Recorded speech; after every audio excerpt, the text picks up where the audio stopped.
L'émission qui suit a été réalisée par les membres de la communauté avec l'aide de Télé Cogeco.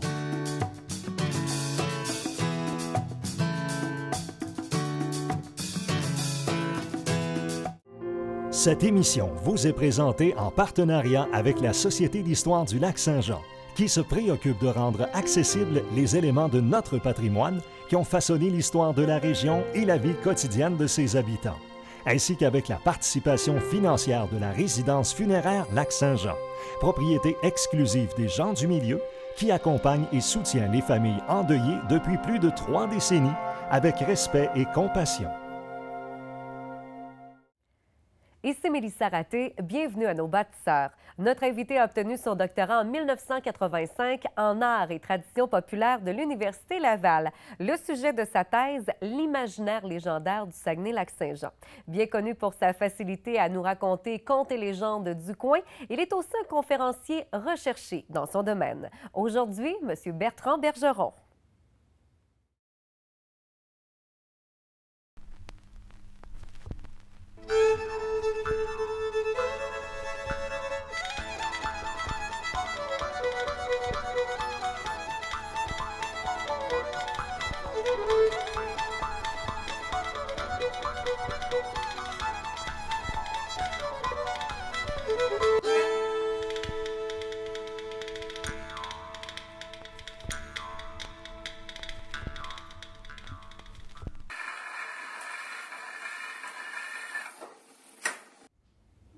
Monsieur Bergeron, bienvenue à l'émission Nos bâtisseurs. Merci bien. C'est un plaisir de vous recevoir, évidemment, parce que vous fascinez encore la population en général, en tout cas de mon côté, pour vous avoir vu à quelques reprises. Vous êtes originaire de Saint-Bruno. Oui. Vous avez fait votre doctorat en 1985 à l'Université Laval en arts et traditions populaires. Votre thèse, vous l'avez fait sur l'imaginaire légendaire du Saguenay-Lac-Saint-Jean. Pourquoi avoir choisi ce sujet et ce domaine-là? D'abord, je préférais les légendes aux contes parce que le conte, c'est un genre assez bien défini où on raconte ce qu'on appelle des menteries. Donc, on n'a pas de problème entre le vrai et le faux. D'ailleurs, le conteur lui-même, lorsqu'il raconte son conte, avertit bien son auditoire. Ce que je vais vous raconter, c'est faux. Il était une fois, je vais vous raconter tant de vérité, tant de menteries que plus je mens, plus je veux mentir. Donc, c'est bien avéré. Alors que la légende est un récit de croyance qui, à un moment donné, comment dirais-je, met en jeu le complexe vérité-mensonge. Fait que là, il y a des gens qui vont y croire, d'autres qui n'y croiront pas. Il est certain que celui qui va se déterminer à raconter une légende, c'est que fondamentalement, il va y croire, puis il va tenter de le faire croire à quelqu'un à qui il va le raconter. Donc, il y a toute cette stratégie-là qui m'intéressait dans ces légendes-là, qui sont d'ailleurs des récits très courts. Souvent, lorsqu'on recueille une légende, ça peut durer, 2 minutes, 1 minute, ce qui fait que lorsqu'on veut rassembler la totalité d'une légende sur un thème donné, souvent, ça nous prend plusieurs versions. C'est un peu comme une courte pointe, à un moment donné, on va fabriquer d'une certaine façon. Comment s'est fait justement la recherche, les éléments et tout ça? Bon, d'abord, il y a un fonds d'archives à l'Université Laval assez imposant qui date depuis 1944. Ce sont les archives de folklore de l'Université Laval. Ceux-là, j'ai consulté tout ce qui concernait le Saguenay-Lac-Saint-Jean. Il y avait un fonds aussi, le fonds Monseigneur Victor Tremblay, que j'ai épluché aussi. Et j'avais fait quelques recherches moi-même, en plus que j'en faisais faire par mes étudiants. Donc, la totalité de ces recherches-là, ça m'a donné à peu près 600 légendes concernant le territoire. Et à partir de ces 600 légendes-là, j'ai tenté d'en faire une sorte de panorama et d'en dresser une sorte de cartographie. Donc, c'est un peu comme une sorte de puzzle, là, où je tentais de réunir tous les morceaux pour dresser une image sans avoir l'image devant moi. Et l'image m'est apparue que par après. Donc, j'ai dressé une nomenclature alphanumérique. Je crois qu'on est la seule région du Québec qui a une nomenclature de ces légendes alphanumériques. Vous êtes aussi ethnologue de formation, évidemment. Oui. Vous avez enseigné au Collège d'Allemand. Vous avez commencé en 1972. Est-ce que l'ethnologie aussi vous a toujours accompagné dans votre carrière d'enseignant? Bien, elle m'a toujours accompagné au sens où j'ai donné un cours sur la tradition orale à ce niveau-là, mais habituellement, ma tâche principale était d'enseigner le français, donc la littérature en général. Et ma carrière fondamentale, celle qui m'a assuré le pain et le beurre, et celle pour laquelle j'ai été formé d'ailleurs, c'est la carrière d'enseignant. Donc, une sorte d'à côté, une sorte de hobby, et qui, à ma retraite, bien sûr, est devenu quelque chose à temps plein. Vous avez toujours fasciné les gens. Je me rappelle, il y a déjà quelques années, vous étiez présent lors d'une soirée d'Halloween au cimetière à Allemand. Et lorsque vous parliez, c'était incroyable de voir à quel point les gens étaient fascinés, que les gens étaient hypnotisés par ce que vous disiez. Presque bonjour chez vous, parce que le cimetière, c'est votre dernière demeure. Et là, c'était pour moi aussi, faites-vous-en pas, parce que sans naissance donne toujours sans décès. Ça, c'est mathématique, c'est plus sûr. Remarquez, on dit c'est sûr comme la mort. Pour qu'un conte puisse se raconter, une légende puisse se raconter, à la limite, un mythe puisse se raconter, ça prend un narrateur et ça prend des auditeurs. Donc, on n'est plus dans un monde de la virtualité lorsque la séance a lieu. Il est certain que le conte est virtuel par lui-même parce qu'il crée sa propre réalité, mais les gens, ce qu'ils aiment, c'est la présence charnelle peut-être du conteur. Le conteur qui est là avec son corps, avec sa voix, avec son intonation, avec son vocabulaire. Et c'est assez curieux parce que souvent on me demande, est-ce que tu connais des contes du Saguenay-Lac-Saint-Jean? Je dis, je ne connais pas de contes du Saguenay-Lac-Saint-Jean parce que c'est un répertoire universel. J'ai recueilli ici des contes qui se racontaient au Vietnam, puis en Finlande et en Suède. Okay. Mais la façon qu'on a de raconter les contes au Saguenay-Lac-Saint-Jean est propre au Saguenay-Lac-Saint-Jean à cause des conteurs qui ont un langage particulier qui nous appartient à nous, ce qui infléchit finalement le caractère universel des contes à ce caractère particulier que l'on a. Vous avez écrit aussi des livres. Oui. Parlez-nous peut-être de ces publications-là. Bon, c'est toujours des choses fortuites. Ce sont des livres qui m'ont été commandés. Donc, ce sont des œuvres de commande. Moi, je n'avais pas vraiment idée d'en écrire. Le premier, ça m'a été commandé par le Musée national de l'homme, mais c'était le répertoire d'un conteur qui s'appelait Joseph Patry, assez curieusement. Ça donnait naissance à un livre alors que le monsieur est analphabète. C'est ça, mais Dieu, okay. On était dans la tradition orale pure. Il faut dire que la tradition orale, même si ce sont des illettrés qui souvent la véhiculaient, ce ne sont pas des ignorants. C'est-à-dire qu'ils avaient un autre mode de participation à la connaissance, qui était tout à fait différent que ceux qui vont à l'école.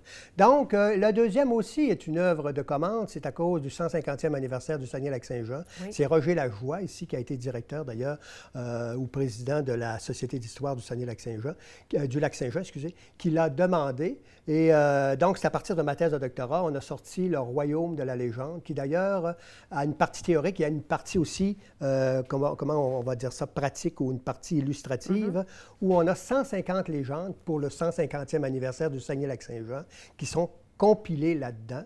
Et la partie théorique a été traduite d'ailleurs en portugais pour le Brésil, assez curieusement. Et ensuite de ça, d'autres livres qui sont venus. Un qui m'a été commandé par Victor Lévy-Beaulieu. Je ne sais pas si vous voyez un petit peu l'affaire. C'est toujours des œuvres de commande. Ce n'est pas moi qui les proposais. C'est les gens qui me les demandaient. Mais les gens font appel à vous de plus en plus et vous donnez aussi des conférences. De plus en plus ou de moins en moins. Je n'en donne pas si souvent que ça. Je allais surtout dans les écoles primaires, dans les écoles secondaires, pour parler de la tradition orale et non pas de ce qu'on fait maintenant comme ce que font les nouveaux conteurs, les néo-conteurs. Donc, la vraie tradition orale de bouche à oreille qui était parvenue jusqu'à nous et qui est en train d'être oubliée parce que, comment dirais-je ça, les chaînes de transmission ou les milieux de transmission sont en train de disparaître. Donc, c'est pour parler de ces contes-là, de ces légendes-là et pour montrer surtout aux gens que, finalement, c'était une culture et c'était une civilisation que ces gens-là véhiculaient. Et cette civilisation-là, bien sûr, qu'on tentait la nier parce que la culture savante a tendance à imposer ses normes en niant la culture populaire. Est-ce qu'il y a un conte ou une légende que vous aimez raconter ou que les gens deviennent un peu encore? Écoutez, il fut un temps où c'était la fameuse légende du bal musette, mais là, on aurait besoin de plus que votre format d'émission pour la raconter.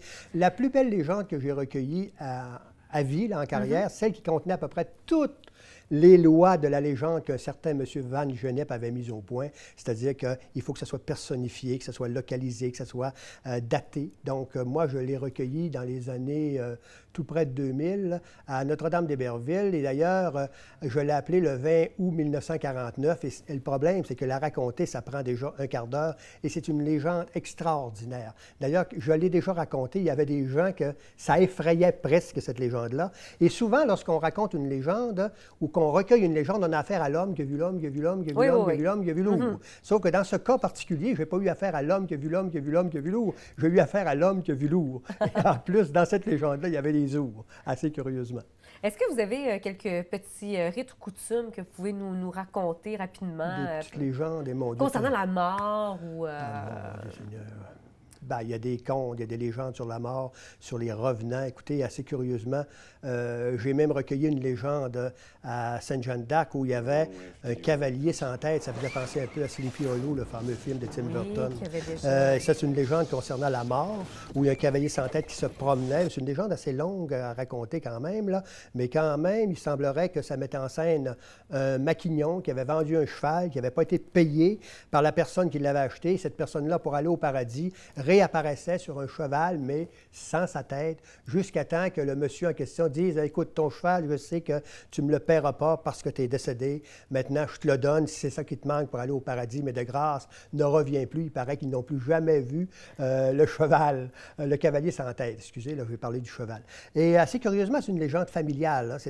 Ça m'a été raconté par le petit-fils du grand-père à qui c'est arrivé, ou du grand-père et du père. Mais on aime ça vous écouter, on aime ça vous croire. Ouais.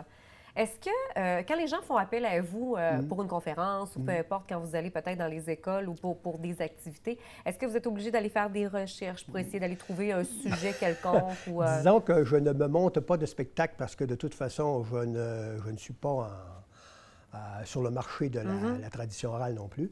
Et quand on me demande, non, à cause des recherches que j'ai faites antérieurement, surtout à cause des recherches sur les légendes, eh bien, j'ai simplement à voir quelques titres avant de partir de ce que le répertoire de ce que j'ai, là, puis ça me suffit, là, je sais comment faire les liens, les enchaînements, parce que finalement, la tradition orale, c'est pas quelque chose de livresque qu'on peut déposer sur un rayon de bibliothèque, c'est quelque chose qui nous accompagne de toute façon. Puis d'ailleurs, chez les conteurs que j'ai rencontrés, c'était presque un mode de vie. Je me rappelle d'un monsieur Laforêt, lorsque je suis arrivé chez lui la première fois, c'était à Saint-Nazaire, et la première chose qu'il m'a dit, « T'apprendras, mon petit gars, que malgré tes diplômes, j'en sais bien plus long que toi. » Et d'ailleurs, j'ai eu la présence d'esprit de lui répondre, « C'est justement pour ça que je suis venu vous voir. » Là, ça s'est très bien passé. Et le plus bel hommage que j'ai entendu sur le conte de la part d'un conteur, c'est un monsieur Roberge de Saint-Méthode. À un moment donné, il avait raconté un conte, puis il a changé de chaise après. Il a été s'asseoir dans son fauteuil, dans son salon, puis en s'assoyant, il a eu cette exclamation-là, « Des fois, j'ai honte de moi d'être menteur de même. » Là, je lui ai dit, répétez-moi ça, que je l'enregistre. Il n'a jamais voulu me la répéter. Mais je lui ai dit, écoutez, là, la phrase que vous avez dite, je la sais, je ne l'oublierai jamais. Puis elle va rester collée à vous. C'est l'essence même des conteurs. Ce sont des menteurs professionnels qui racontent des menteries autorisées. C'est-à-dire que ce n'est pas des menteries là, pour pervertir la vérité. Les gens savent que c'est des menteries. Donc, tout ce qui est exigé des auditeurs, c'est la suspension consentie d'incrédulité. C'est un terme qui a été forgé, ça, par M. Tolkien, le Seigneur des Anneaux. Donc, il demandait à ses lecteurs la suspension consentie d'incrédulité. Donc, le conteur aussi demande à ses auditeurs cette suspension consentie d'incrédulité faite à croire, de me croire, même si ce n'est pas vrai. Qu'est-ce que ça prend pour être un bon conteur? Je ne le sais pas. Il paraît qu'il y a des gens maintenant qui sont capables de former des conteurs. Il y a peut-être des écoles qui en forment aussi. Mais est-ce qu'il y en a plusieurs présentement là, depuis les années 2000? Bien, écoutez, quand on parle de conteurs ici dans la province de Québec, le nom qui ressort d'emblée, c'est Fred Pellerin. Oui, OK, oui, qu'on entend parler depuis les dernières années. Oui, lui, on n'entend que lui. Et écoutez, il y a Michel Faubert quand même qui, lui, s'inspire beaucoup de la tradition orale. D'ailleurs, Fred Pellerin aussi, ça s'inspire beaucoup de la tradition orale. Écoutez, habituellement, ça prend des qualités personnel, probablement. C'est un peu comme on disait de la poésie, on est poète, on devient orateur. Probablement qu'il doit y avoir des gens qui naissent conteurs et d'autres qui savent résumer des contes, je ne sais pas trop quoi. Là. Ensuite de ça, bien souvent, dans la tradition orale, les conteurs apprenaient sur le tas, c'est-à-dire qu'ils entendaient des conteurs dans les chantiers, ou ils entendaient leur père raconter. Parce que curieusement, quand ils entreprenaient leur carrière, leur propre carrière de conteur, ils ne racontaient pas le répertoire de leur père tant que leur père était vivant. Donc, ils attendaient que leur père décède afin de s'approprier le répertoire de leur père pour le raconter. Mais là, il y avait d'autres répertoires qui circulaient dans la tradition orale aussi. M. Bergeron, ça a été un plaisir de vous entendre raconter un peu votre histoire parce qu'évidemment, ça fait partie de votre vie, tout ce qui s'est passé. Merci beaucoup. Et évidemment, si les gens n'ont pas eu encore l'occasion de vous entendre, on va le souhaiter évidemment parce que je pense que ça fait partie des classiques de vous entendre nous raconter ces contes et légendes. Merci beaucoup, M. Bergeron. Je vous remercie bien, ça a été agréable. Merci.